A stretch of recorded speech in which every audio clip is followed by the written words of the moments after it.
Adultery is still a sin. It was punishable with in the most severe way in ancient times. Now it's depending on where your locality is. Usually sometimes it's overlooked.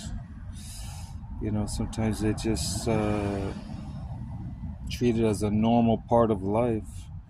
But in other third world countries, they still treat it with contempt and harshness. Scolding, physical punishment, imprisonment for adultery.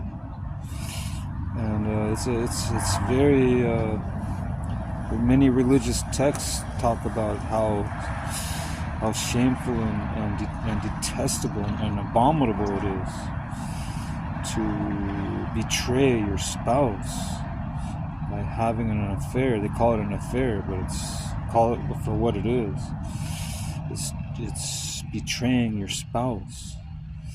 It's cheating, lying, stealing. That's what you're doing. You're cheating, lying, and stealing from your marriage partner.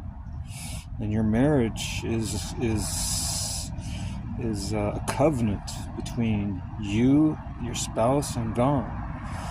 It's a contract, and it's not just a contract between you and your spouse and God, but it's a contract with the state, with the government. And you can't really annul it or tear it up unless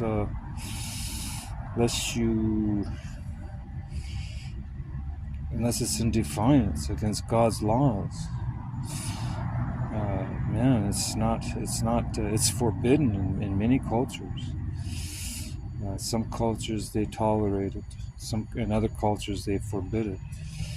But in certain places in the modern world, in the civilized world, so-called, it's acceptable. So but what does God think of it ultimately?